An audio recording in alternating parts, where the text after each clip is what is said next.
Hola, soy Sebastián Salgado y te doy la bienvenida a Mundo Extra por Extra TV, el resumen semanal de noticias de todo el mundo que queremos compartir con vos con nuestra propia agenda geopolítica.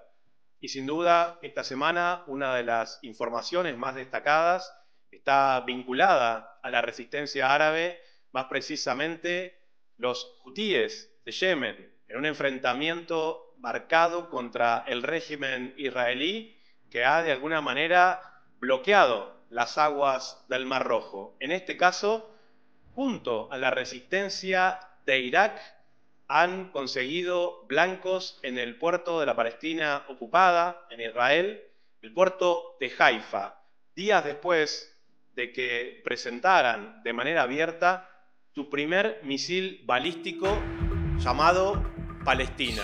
بيان صادر عن القوات المسلحة اليمنية بسم الله الرحمن الرحيم قال تعالى إن الله يحب الذين يقاتلون في سبيله صفا. Yemen realiza una operación con la resistencia iraquí contra barcos en Haifa.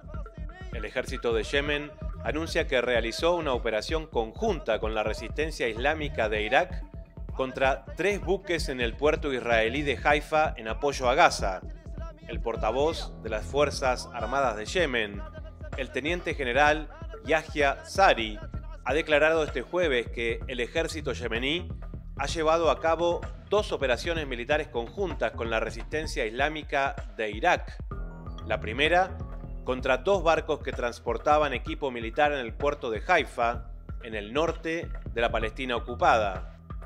El segundo ataque tuvo como objetivo un barco que violó la prohibición de entrar en el puerto de Haifa, en la Palestina ocupada, ha agregado Sari, explicando que ambas operaciones se llevaron a cabo con drones y el ataque fue certero.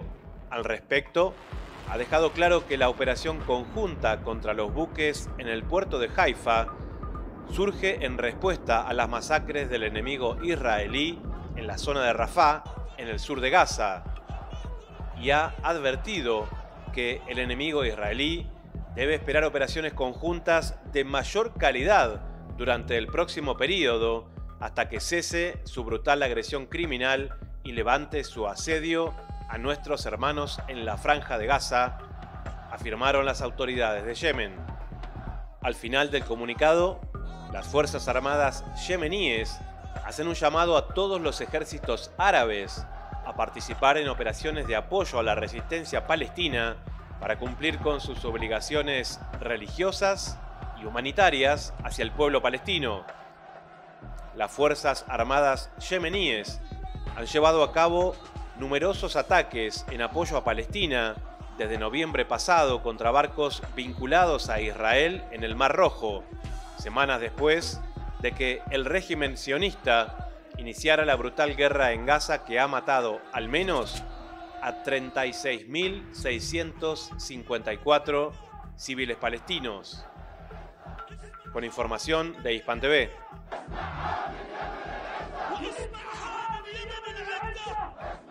La semana pasada te compartíamos la noticia inesperada de lo que fue el fallecimiento del presidente Raisi en la República Islámica de Irán, en un contexto geopolítico extremadamente complejo que lleva a la organización anticipada de elecciones en ese país y que lógicamente acaparan la atención de todo el mundo.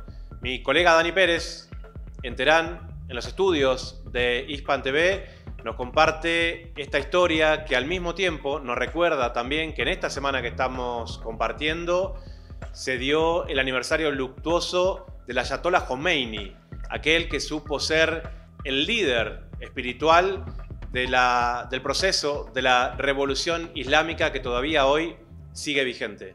Dani, ¿cómo están las cosas por Irán? Gusto saludarte, Sebastián, a ti y a la audiencia, por supuesto, de Extra TV, desde acá, desde Teherán, en nuestro Centro Internacional de Noticias Hispan TV. una semana bastante dinámica en el acontecer informativo y que ya les voy a contar. Pues quiero iniciar con la conmemoración del 35 aniversario de la muerte del líder fundador de la Revolución Islámica de Irán, el ayatolá o el imán Ruhollah Khomeini, que un 4 de junio de 1989 partía físicamente, pues generando gran conmoción, gran tristeza en la nación persa. Vamos a recordar, tan solo habían pasado 10 años del inicio de la victoria de la Revolución Islámica y de todos los preceptos que marcó el imán. Es increíble que, pues, aun cuando partió en una... digamos, cuando todavía la revolución tenía apenas 10 años de nacida, sus preceptos se han logrado mantener hasta el día de hoy. Por supuesto, en este aniversario no pasó por debajo de la mesa. Muchos eventos conmemorativos se llevaron a cabo acá en Irán, en la capital, especialmente en el mausoleo donde reposan los restos del imán. Y desde allí, precisamente, el ayatolá Sayyid Ali Khamenei, el líder actual, glorificó, ¿no?, el legado del imán Khomeini, por supuesto todos los preceptos de la Revolución Islámica, pero en particular hizo especial énfasis en cómo el imán Khomeini puso, ¿no?, toda la cuestión palestina sobre la mesa. De hecho, recordemos que gracias a él se decretó el Día Mundial de Al-Quds, y precisamente el ayatolá Sayyid Ali Khamenei reconocía que hoy por hoy la causa palestina, la lucha, la resistencia por sus derechos, por acabar con la ocupación y por retornar a sus tierras ancestrales, pues se ha internacionalizado y se ha mantenido vigente en gran parte gracias a que el imán Khomeini la puso en el contexto y así la mantuvo con su legado y con todas las enseñanzas que generó, pues, en vida. Paso a otro tema que tiene que ver también con Irán. Y como ya todos saben, las próximas elecciones presidenciales serán el 28 de junio, elecciones anticipadas luego de la muerte del presidente Sayyid Ebrahim Raisi y parte de su comitiva, incluyendo también al canciller. Y es muy interesante este proceso porque ya a finales de semana pasada se cerró la ventana de inscripción de los postulantes, de quienes deseen, pues, ser candidatos. Se inscribieron unas 80 personas, incluso hay hasta una candidata mujer. Ahora, ¿cuál es el proceso? Bueno, el Consejo de Guardianes, ¿no?, formado por unos 12 juristas y clérigos, tendrán la tarea de cualificar a todos estos postulados para decidir quiénes van a ser finalmente los candidatos a competir el próximo 28 de junio. Se tiene estipulado que en un plazo no mayor de 10 días, inicialmente 5 días, y tienen 5 días más de prórroga para pues emitir esa lista de aspirantes definitivos y que el pueblo iraní pueda saber quiénes serán los candidatos a la presidencia.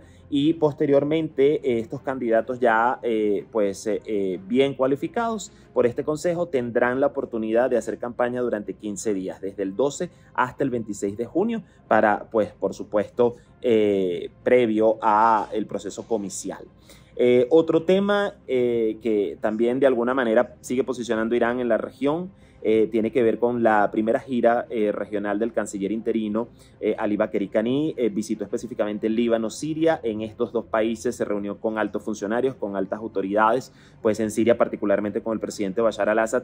Y lo interesante de esta gira es que dejó por sentado la continuidad del trabajo que venía haciendo el canciller mártir Amir Abdollahian, pero sobre todo reafirmó el apoyo que va a seguir dando la República Islámica de Irán a los movimientos de la resistencia, pues tanto libanesa como a la lucha del pueblo sirio por la no injerencia en sus asuntos pues internos. Y por supuesto revisó también con estos funcionarios un poco el panorama regional y lo que será de aquí en más las políticas de ese conjunto de la resistencia para seguir luchando contra la injerencia y por supuesto llevando a cabo el fortalecimiento de lazos en pro del desarrollo de sus pueblos. Otro tema que ha generado también bastante, titulares ha sido esa resolución emitida por la Agencia Internacional de la Energía Atómica el día miércoles en contra del programa nuclear con fines pacíficos de Irán. Te cuento que la Junta de Gobernadores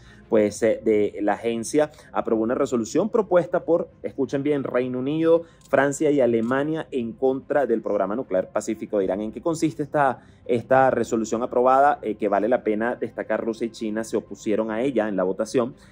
Bueno, allí están instando a Teherán a tomar lo que ellos consideran medidas necesarias y urgentes para resolver todo lo que tiene que ver con las supuestas cuestiones de salvaguardia. El documento exige también a Irán restablecer la autorización de las inspecciones por parte de la agencia que, vamos a recordar, Teherán revocó basándose en el principio de que sus derechos estipulados precisamente en ese acuerdo de salvaguardias y en el acuerdo nuclear no estaban siendo cumplidos ni garantizados por las potencias firmantes.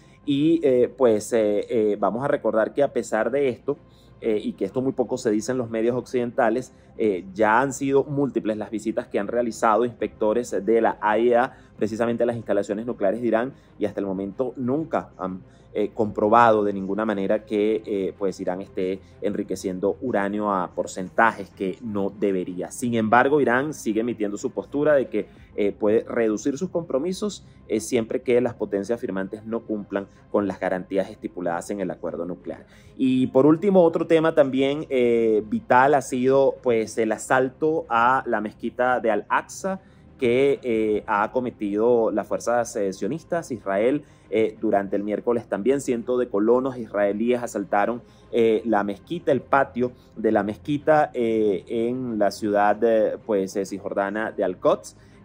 Profanaron los lugares sagrados de los musulmanes. Se calcula que unos 1.100 sionistas interrumpieron allí la mezquita para celebrar lo que ellos llaman su marcha de las banderas. Hamas, el movimiento de la resistencia palestina, calificó esta marcha como fascista y pues además se dijo que es una clara provocación por parte del régimen israelí, advirtiéndoles pues que no cometieran ningún acto tonto, así lo dijo Hamas, contra los palestinos dentro de la mezquita. Vamos a recordar que pues esta acción se une al genocidio continuado que ya a la fecha lleva más de 224 días, casi 8 meses ya están por cumplirse y pues cuando la cifra de víctimas fatales ha ascendido a 36.654, pues al 6 de julio específicamente y más de 83.000 personas heridas con, por supuesto, una infraestructura totalmente destruida, una crisis humanitaria sin igual y sin precedentes.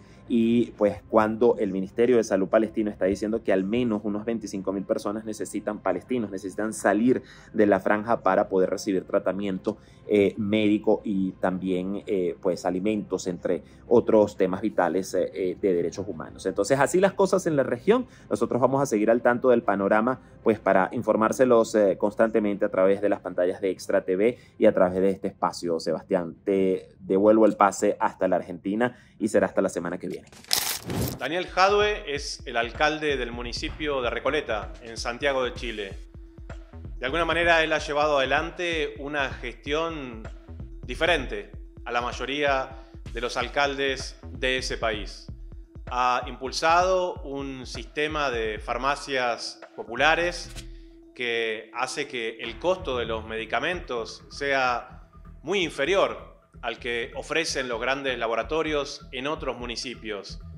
Y también ha desarrollado un proyecto educativo vinculado a una universidad municipal.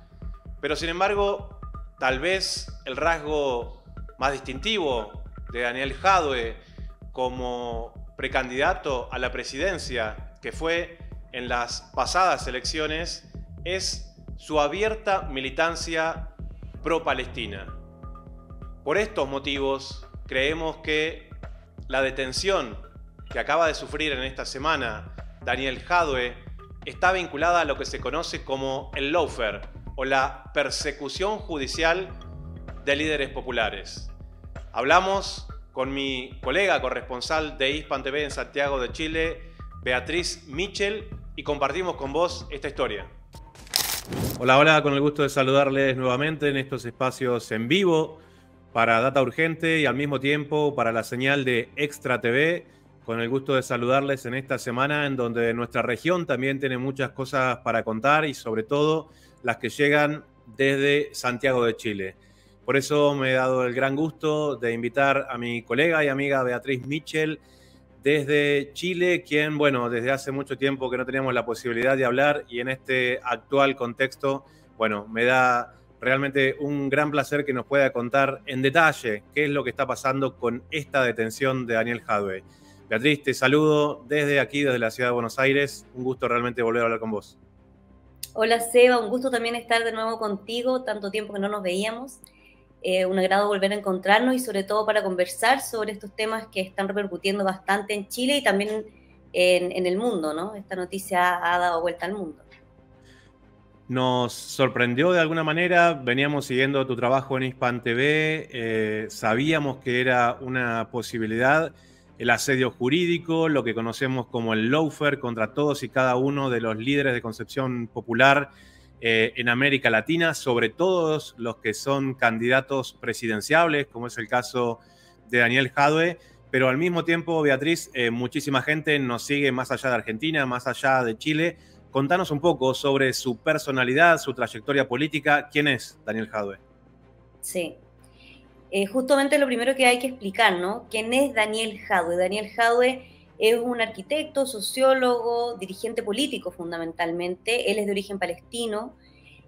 Ha sido alcalde de Recoleta, que es una de las comunas pobres de Santiago, desde el año 2012, siendo reelecto en 2 ocasiones. La última vez fue reelecto con el 64% de los votos, que es una votación bastante alta, considerando sobre todo la desaprobación y la desafectación política que hay en Chile, la desaprobación a los poderes del Estado, ¿no? Él, desde los 11 años, empezó a militar en la Unión General de Estudiantes Palestinos. Su primera militancia fue palestina, y desde ahí ha sido un referente muy importante para visibilizar la causa palestina en Chile desde los años 80 en adelante. O, por supuesto, con mucha fuerza, en algunos momentos puntuales de mayor asedio por parte del Estado sionista, pero fundamentalmente ahora con la masacre y el genocidio que está ocurriendo, ha sido la principal voz de denuncia, la principal voz también de transmisión del conocimiento palestino. Jadwe es una de las personas que más sabe de la historia y de la cultura palestina en Chile, reconocido así por sus pares. Así que ha sido muy relevante en el tema palestino. Perdona si me empiezo a alargar, tú me interrumpes cuando quieras. No, adelante, porque nos interesa mucho conocer en detalle y bueno, vos evidentemente lo tenés muy claro. Y también en el tema más local o su aporte a la política chilena, él ha sido un referente para los sectores populares, porque desde que él es alcalde empieza a ser alcalde en el año 2012, y empieza a innovar en la gestión municipal y a romper un poco este estado neoliberal, con muchas iniciativas que incluso fueron replicadas en otros municipios, no solo municipios comunistas o de izquierda, sino municipios incluso de derecha, como el caso de las farmacias populares, en el que, bueno, como en todos los países neoliberales, Chile es un ejemplo de economía neoliberal, fue como el muestrario en América Latina, que se impuso después del golpe de Pinochet contra el gobierno de la Unidad Popular, encabezado por Salvador Allende. Y desde entonces, Chile, por ejemplo, no contaba con acceso a medicamentos que no fuera a través de las grandes farmacias y de las grandes farmacéuticas, que tenían precios incluso 1000 veces mayor de lo que hoy se ofrece en la iniciativa que instaló Daniel Jadwe de Farmacias Populares, que consistió en establecer en los municipios, en los gobiernos locales, en comunas populares, farmacias que permitieran acceder a la población a los medicamentos, como digo, a precios 1000 veces menor. Y no estoy exagerando cuando digo 1000 veces, es la cifra que se ha dado. Y en ese momento, cuando él instaló las farmacias populares, los laboratorios empezaron a boicotear el proyecto, vendiéndole a las farmacias populares los medicamentos con sobreprecios.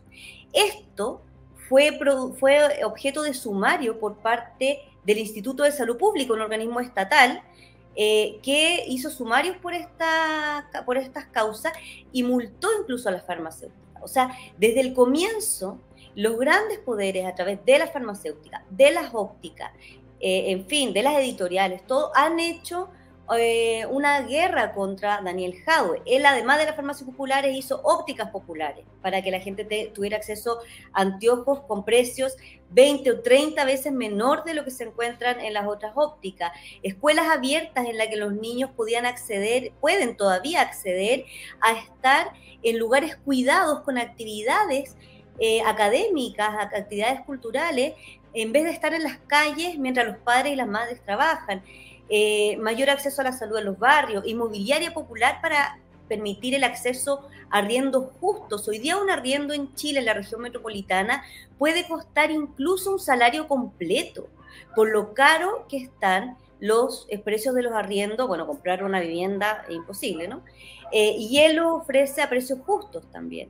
Las universidades abiertas, donde la gente puede estudiar carreras técnicas y carreras profesionales de manera gratuita. ¿Pero cómo? ¿Una universidad municipal en Recoleta, Beatriz? ¿Cómo es eso? Es una universidad municipal en Recoleta, que también ha sido replicada en otras partes. Otro dato importante, el acceso a la cultura y al conocimiento. En las comunas populares en Chile no hay librerías ni bibliotecas públicas. O sea, toda la gente tiene que ir a los barrios más pudientes de la capital o del país en general, o a las bibliotecas públicas que están concentradas fundamentalmente en la comuna de Santiago, que es la comuna más central, o en algunas comunas más pudientes, pero en los barrios populares, en las comunas populares, no habían bibliotecas populares, no bibliotecas, acceso a bibliotecas. Beatriz, mira, me hablas de bibliotecas y yo justamente acá tengo una de las notas que hiciste vos hace pocos días para Hispan TV desde Santiago, donde en la feria del libro de Recoleta, Daniel Jadwe ya decía, bueno, existe la posibilidad de mi detención, sin embargo, en ese contexto le decía, nosotros estamos preparados para eso y mucho más. Si te parece, compartimos esta nota tuya que dura 2 minutos 48. Una precisión, la feria del libro donde habló Daniel no fue la feria de Recoleta, él hace ferias en Recoleta, esta fue la Furia del Libro, que es una feria de editoriales independientes que se hace en el principal centro cultural o en los principales, que es la Estación Mapocho. Pero él lanzó ahí un libro de la Editorial Popular de Recoleta. Eso. Muy buena la declaración.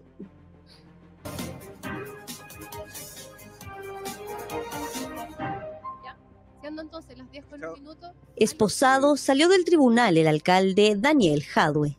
Por estas consideraciones, el tribunal considera que la libertad de los imputados Jadwe y Muñoz resulta peligrosa para la seguridad de la sociedad y se va a decretar la prisión preventiva de don Óscar Daniel Jadwe. Un día antes, el alcalde lanzó un libro de la Editorial Popular de Recoleta, creada para dar mayor acceso a la cultura.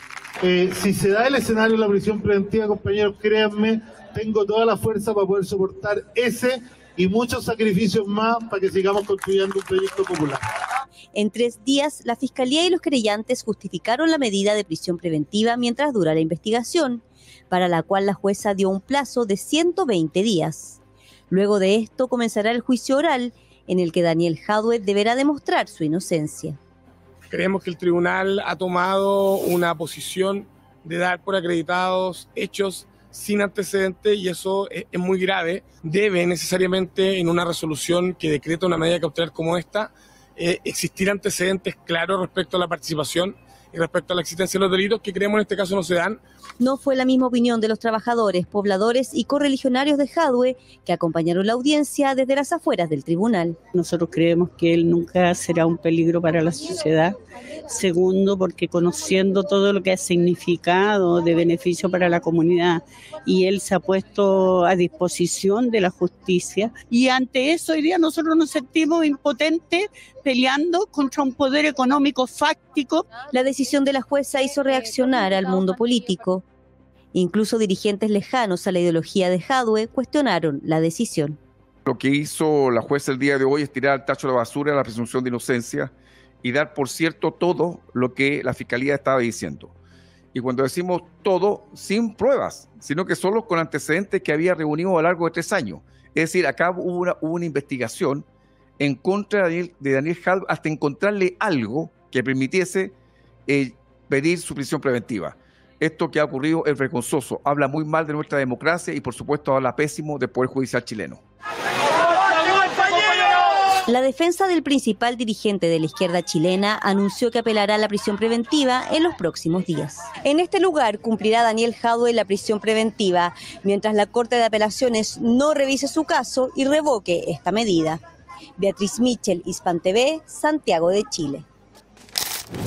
Y otra de las principales noticias de esta semana en nuestra región, sin duda, está vinculada a la contundente y definitiva victoria que tuvo Claudia Sheinbaum en las elecciones de los Estados Unidos mexicanos como una continuadora de lo que se conoce como el proceso de la 4T o la Cuarta Transformación, que la convierte en la primera mujer presidenta de México. Y también el encuentro entre el presidente argentino Javier Milei y el presidente de El Salvador, Nayib Bukele, dos personalidades bastante estridentes que se estrecharon la mano o también se dieron un abrazo. Por eso Daniel De Vita te lo cuenta a su manera en Manicomio Internacional. ¿Cómo estás, Sebastián, querido? Qué placer saludarte y darle comienzo a este segundo especial del Manicomio Internacional acá en Mundo Extra. Tenemos que hablar de México porque se celebraron las elecciones presidenciales en este país hermano. Mucha tela para cortar, podríamos decir que las protagonistas de la jornada fueron por un lado Claudia Sheinbaum Pardo, candidata del actual oficialismo de Morena, del presidente Andrés Manuel López Obrador, y su contendiente Xóchitl Gálvez, representando la alianza de partidos conservadores PRI, PAN y PRD. Muchas cosas para comentar. Vamos a arrancar por la campaña, que tuvo cosas pintorescas como estas, de Gálvez teniendo que firmar un pacto de sangre para convencer a los mexicanos de que no iba a recortar programas sociales. Estampo mi sangre, que es lo más valioso que tengo, de que no se van a quitar los programas sociales.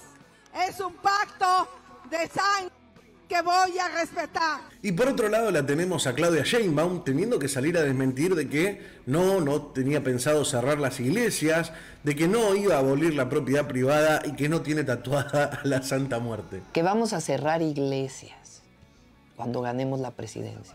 Vamos a ganar la presidencia y no vamos a cerrar ninguna iglesia, ningún templo. Nuestro respeto a todos los cultos, todas las religiones de nuestro pueblo. Falso que vayamos a cerrar cualquier iglesia. Han dicho que vamos a cerrar la Basílica de Guadalupe. Absolutamente falso. No crean esas noticias. También que nosotros vamos a cambiar la Constitución para que no haya propiedad privada en nuestro país. Otra absoluta falsedad. Respetamos la propiedad privada. ¿Qué más han estado diciendo? Que yo tengo tatuajes de la Santa Muerte o no sé qué cosa. Falso, absolutamente.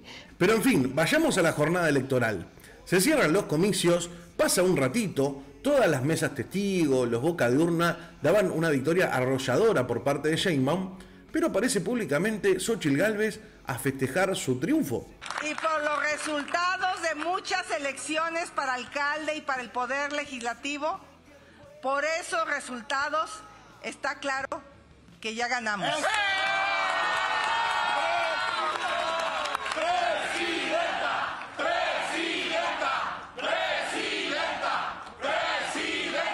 Poco les duró la algarabía porque al ratito salieron los resultados oficiales que daban una victoria de Sheinbaum por 30 puntos.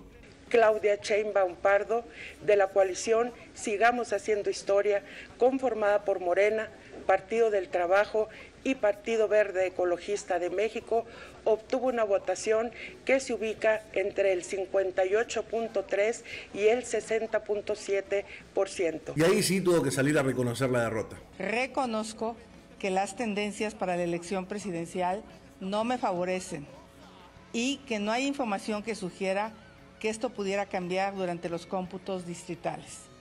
Hace unos minutos me comuniqué con la doctora Claudia Sheinbaum para reconocer el resultado de la elección. Esa misma noche el presidente López Obrador subía este mensaje a las redes sociales para el pueblo mexicano. Amigas, amigos, mexicanas, mexicanos, confieso que estoy muy contento, orgulloso de ser el presidente de un pueblo ejemplar, el pueblo de México.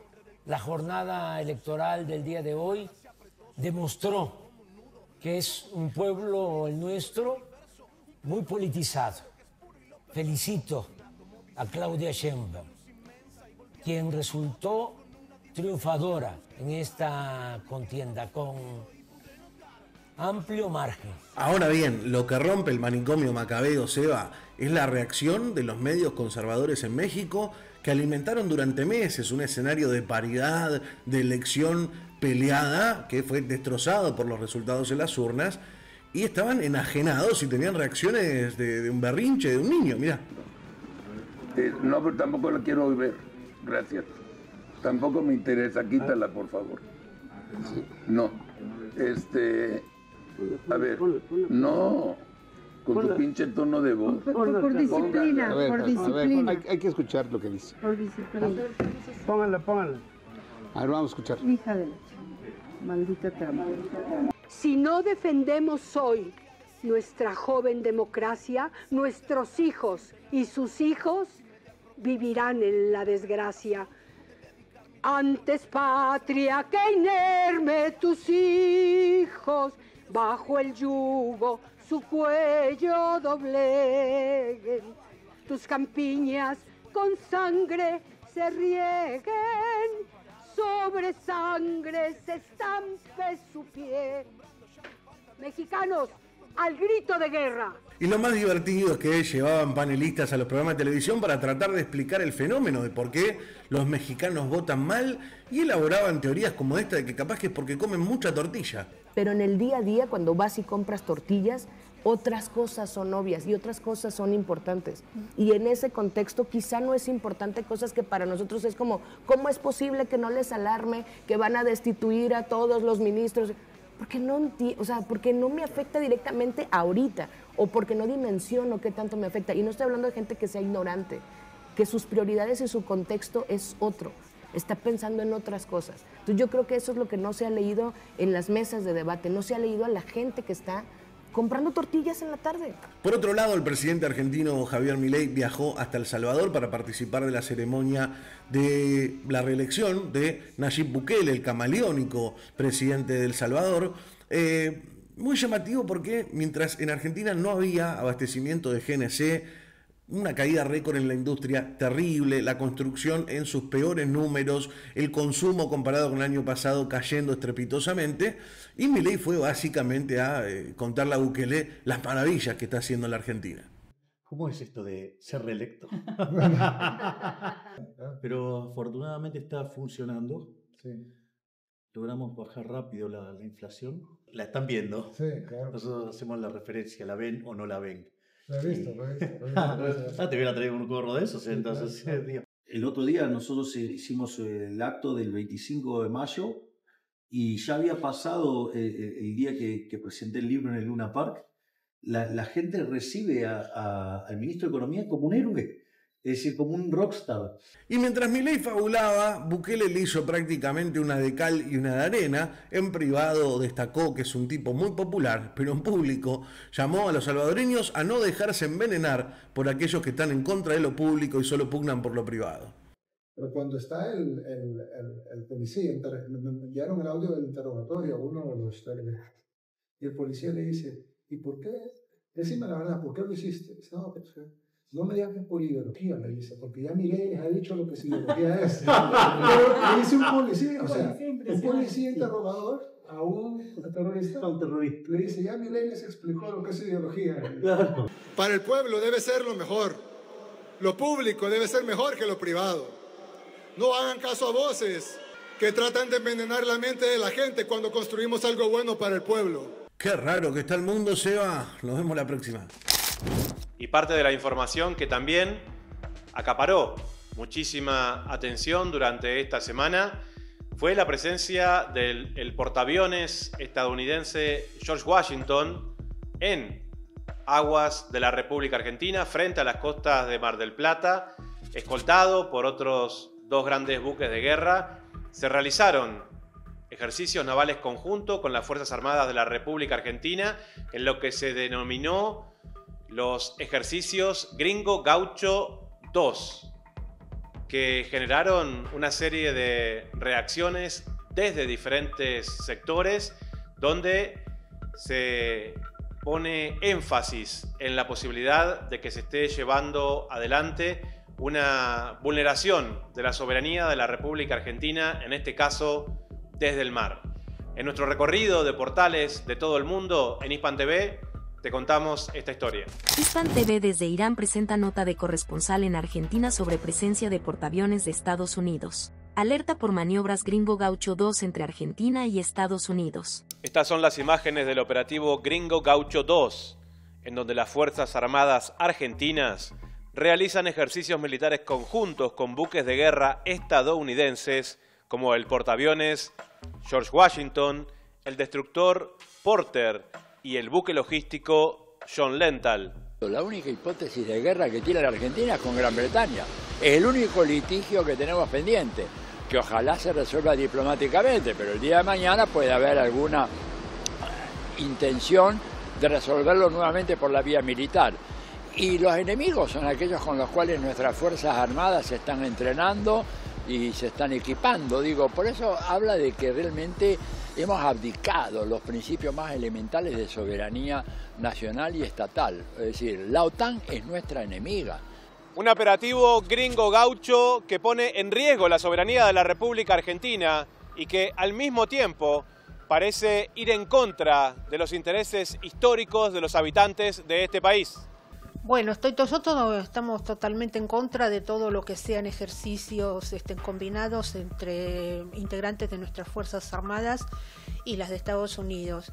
Jamás los ejercicios se han hecho en territorio de Estados Unidos y de Canadá. Y qué casualidad que siempre es en nuestros países, en nuestras patrias, y siempre donde hay zonas con recursos naturales o riquezas naturales, a mí me gusta decirle bienes comunes. El operativo se da en el marco de la entrega del gobierno de Javier Milei a la construcción de 2 bases militares estadounidenses en Neuquén y Tierra del Fuego, sin aprobación del Congreso. Y la base de Ushuaia sería importantísima porque de ahí vigilaría el tránsito bioceánico en caso de una guerra en donde el canal de Panamá sería fácilmente neutralizado y el acceso a la Antártida. Por su parte, los altos mandos de la Armada Argentina, que movilizaron varios buques para este ejercicio, no han demostrado disconformidad de navegar junto al pabellón de las barras y las estrellas. Y las Fuerzas Armadas Argentinas están subordinadas al Poder Civil. Su comandante en jefe es el presidente de la República. Así que responden a las directivas dadas por el gobierno argentino. Y si están en contra de estas directivas, tienen que pedir el retiro. Sebastián Salgado, Hispan TV, Buenos Aires. Diario La Jornada de México. Continúan mensajes de felicitación a Claudia Sheinbaum. La virtual presidenta electa, Claudia Sheinbaum Pardo, continuó agradeciendo ayer las llamadas y mensajes de felicitación por su triunfo en los comicios del pasado domingo. Luego de que el lunes recibió un caudal de enhorabuenas y llamadas de líderes mundiales, ayer habló con la vicepresidenta de Estados Unidos, Kamala Harris, la presidenta de la Comisión Europea, Ursula von der Leyen, con el presidente del Banco Interamericano de Desarrollo, Ilan Goldfagn, la Premio Nobel de la Paz, Rigoberta Menchú, y recibió al embajador de China, Zhang Ron. En las redes sociales respondió, entre otros, a mensajes del presidente de Rusia, Vladimir Putin, del rector de la Universidad Nacional Autónoma de México, UNAM, su alma mater, Leonardo Lomelí, del director del Instituto Politécnico Nacional, Arturo Reyes, del presidente de la Federación Internacional de Fútbol Asociación, FIFA, Gianni Infantino, y del panel intergubernamental de cambio climático.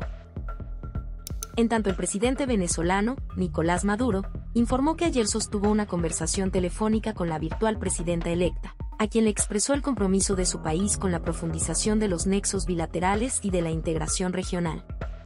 Maduro calificó la conversación como fraternal y amistosa y aprovechó la ocasión para felicitarla. El portal Data Urgente de Argentina informa. Entregada condecoración del Estado de Palestina a presidente de Colombia. El presidente de Colombia, Gustavo Petro, mereció este martes en esta capital el gran collar del Estado de Palestina en reconocimiento por su defensa de los derechos humanos de ese pueblo hostigado por Israel. La máxima condecoración que entrega ese país fue colocada en el pecho del mandatario sudamericano por el canciller palestino Riyad al-Malki, en nombre de su pueblo y del presidente Mahmoud Abbas, en una ceremonia celebrada en la Casa de Nariño. En nombre de los más de 14 millones de palestinos que hay en Gaza, en Cisjordania, Jerusalén, en la propia Israel y en la diáspora. En nombre de sus héroes, mártires, de sus ancestros, de sus ancianos, de sus niños, de sus viudas, de sus huérfanos, y sobre todo, en nombre de la madre patria palestina, quiero decirle gracias. En su sitio web Prensa Latina informa. Mejora la salud del primer ministro de Eslovaquia Robert Fico. Bratislava. El primer ministro de Eslovaquia, Robert Fico, atacado el 15 de mayo último, continúa en su proceso de recuperación y mejoría, informó hoy viceprimer ministro y ministro de Defensa, Robert Kaliniak. Según la radio eslovaca, el jefe de gobierno permanece con su rehabilitación médica en la casa y según el vicepresidente del Parlamento, Lubos Bla, pronto podrá realizar una visita planificada a China. Los medios de este país también indicaron que el primer ministro querría dirigirse a sus conciudadanos, por primera vez desde el intento de asesinato, antes de las elecciones al Parlamento Europeo previstas para el 8 de junio en la República. Sputnik informa que Venezuela destaca en San Petersburgo estabilización de su economía pese a sanciones. Venezuela logró estabilizar su economía pese a las sanciones que enfrenta desde 2015, tras registrar un aumento en la producción nacional, agrícola y petrolera, señaló el vicepresidente sectorial de Economía, José Félix Rivas Alvarado, durante el Foro Económico Internacional de San Petersburgo. El 96% de los productos alimenticios lo logramos con producción nacional. La recuperación del sector agrícola ha sido una de las principales características de lo que hemos hecho. También la producción petrolera a pesar de las circunstancias de las sanciones, y el sector agrícola está exportando, expresó Rivas Alvarado. Y otro de los conflictos del mundo está vinculado al enfrentamiento de la OTAN con la Federación Rusa en territorio ucraniano, desde febrero del 2022, a lo que muchos medios occidentales denominan algo así como la guerra de Putin. Sin embargo, a través de un trabajo documental queremos compartir con vos, a través de un pequeño fragmento, la historia del inicio de este conflicto que desde el año 2014, desde el levantamiento de Lugansk, de Donetsk, de Crimea, los rusos, culturalmente identificados con la historia de esa nación, se levantaron contra el golpe blando dado por Estados Unidos en Kiev, conocido como el Euromaidán. Te presento un fragmento del documental Tango de Libertad en Lugansk, que regresa al año 2014 para contarte cómo empezaron muchos de estos eventos.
повторная. Хорошо. Хорошо. Так, вы задавайте вопросы, я буду отвечать.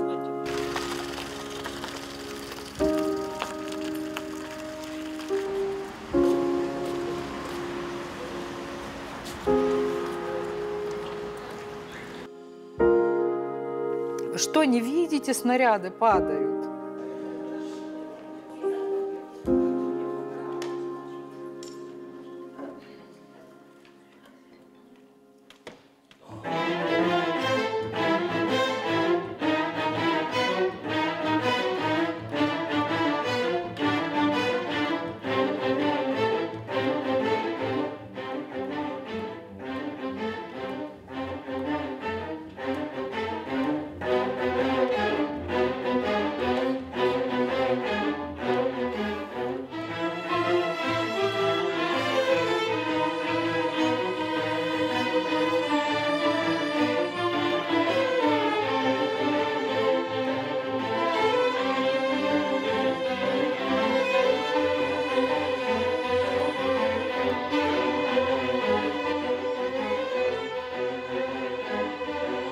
Tango de Libertad en Lugansk, una serie documental de Sebastián Salgado.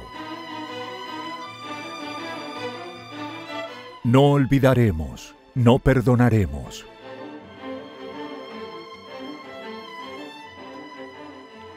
Donbass, agosto de 2022.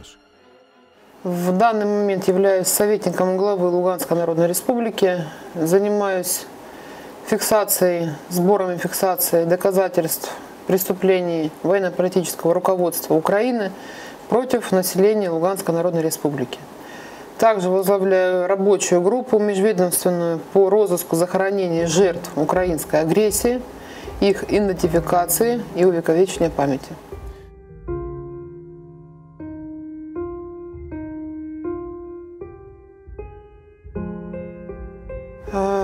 Работу, во-первых, мы ведем 8 лет.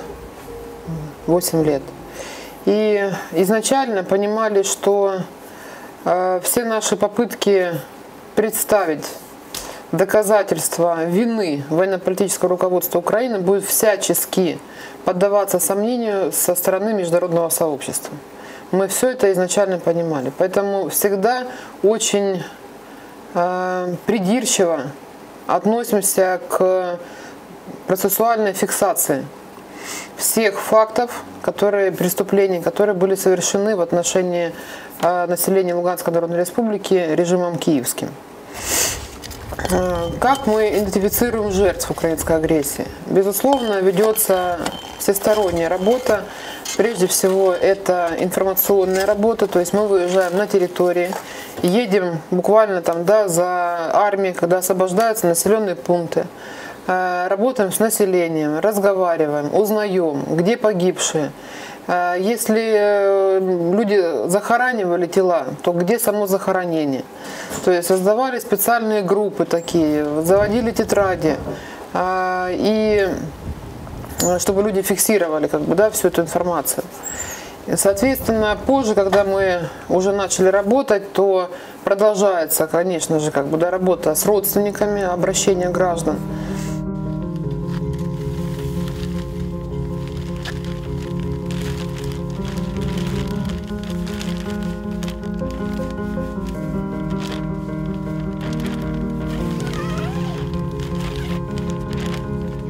Я с Рубежного. Во время обстрелов вы где находились? Где вы прятались? Я находилась в доме, в соседнем доме.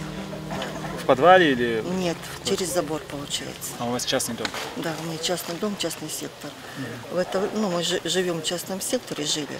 Сейчас у меня дом, в данный момент он разрушен. Там часть, там невыносимо жить. Я осталась без жилья. Я правильно понял, что двое ваших детей погибли? Да, это моя дочь родная, а второй мальчик, парень, это тоже родственник. Это моей свахи сын, Ворошко Марина. При каких обстоятельствах они погибли? При обстреле. Как раз был бой, 7:30 вечера, это я на всю жизнь запомнила. И в это время дети как раз находились в нашем доме, и произошел бой, мы Мы, короче, попрятались. Я детей просто увидела. Я их видела, что они там сидели. Ой, сидели, они пошли кормить, они вышли на улицу. И как раз, видно, начался бой, и их пострелили. Ну, я не могу вам. Дети оказались на линии огня? Да, дети оказались на линии огня. Как вы думаете, ну, кто стрелял?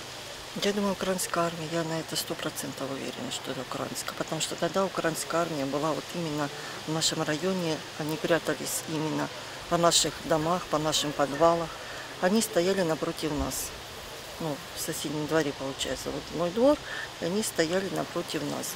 Дело в том, что перед этим мы с дочерью приходили кормить, ну, собак, хозяйство свое, вот, и я ничего не заметила, а она сразу заметила. Вот мама вот на нас вот стоят, смотрят украинская армия с прицелом. Давай уходить отсюда. И мы быстренько ушли.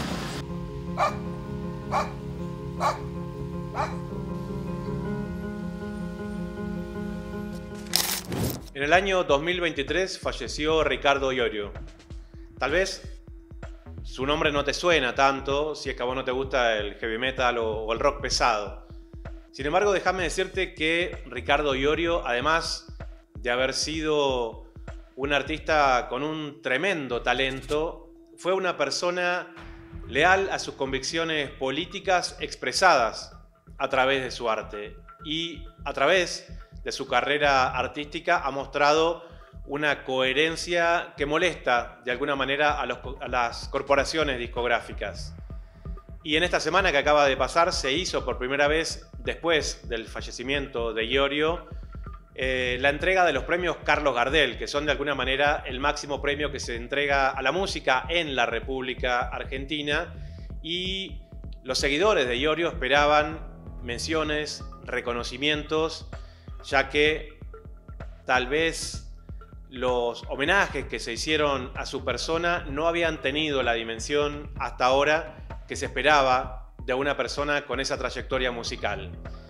Queremos contarte un poco más de la historia de Ricardo Iorio a través de esta pequeña cápsula que tal vez nos ayude a entender un poco más por qué omitieron el homenaje a Ricardo Iorio en los premios Carlos Gardel. Mirá. Muy buenas noches, tengan todos, gracias por estar presentes. Ricardo Iorio nació en Buenos Aires el 25 de junio de 1962. Comenzó su carrera musical como bajista de B8, grupo que fundó con Ricardo Chofa Moreno. Luego, con Claudio O'Connor, formó Hermética, donde pasó a ser el principal compositor musical y exclusivo compositor de las letras. Luego de disuelta la banda, Ricardo Iorio formó Almafuerte, donde fue el cantante principal y bajista. En 2016 se presentaría como solista por primera vez. Falleció el 24 de octubre del 2023 a los 61 años a causa de un infarto. Los sellos grabadores no responden a los intereses de la nación y quieren que seamos todos cabezas huecas. Durante la entrega de los premios Gardel, el pasado 28 de mayo, primera vez que se celebraron desde su fallecimiento, hubo unas pocas menciones a Iorio por parte de los organizadores y de quienes estuvieron presentes. Fueron los tabaleros, a la hora de recibir su premio, que agradecieron por la confianza de siempre al Mono de Capanga y a Ricardo Iorio. Por su parte, la Cámara Argentina de Productores de Fonogramas y Videogramas, quien se encarga de la organización de los premios y entrega, solo hubo un espacio para una foto en blanco y negro donde se podía leer In Memoriam. Fue un tipo muy valioso, un gran escritor, realmente alguien que ha escrito cosas muy buenas. Lo que pasa es que tenía su locura. Su parte como todo, qué sé yo, hay cosas que te gustan y hay cosas que no, pero me acuerdo de una frase de él que me dijo: yo escribo cosas a la noche que a la mañana las quemo, porque me dice, se me aparecen 1000 infiernos, amigo. Diana Iorio, su hija, publicó en sus redes: Premios Gardel, perdieron su última oportunidad de homenajear al padre del metal pesado. Dejaron ver la lacra que nunca dejaron de ser, la sinarquía de la música.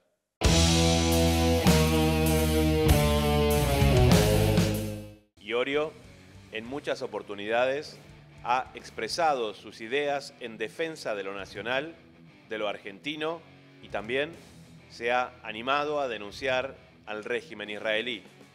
Israel es un país que tiene 300 bombas atómicas. Judaísmo es una religión y la DAIA es una secretaría que avanza sobre la cultura nacional. Y como dijo el doctor Juan Gabriel Lavaqué, el próximo enfrentamiento bélico que tendremos en nuestra nación será a cara de perro entre las fuerzas patrióticas nacionales y el Estado de Israel. Iorio ha tenido durante su vida diferentes momentos donde se ha visto censurado tanto él como persona o al momento de presentarse con su banda debido a sus posturas políticas y forma de pensar. Mire, por lo que yo he aprendido, solo 2 países en el planeta, corríjame porque soy un hombre que vengo de un vástago ignorante, solo 2 países en el planeta enfrentaron al Reino Unido de Gran Bretaña, los zulúes y los argentinos. Orgullo argentino quiero expresar con este recinte que supe heredar, por ser quien no olvida y no ha de olvidar, patria, bandera y sentir nacional.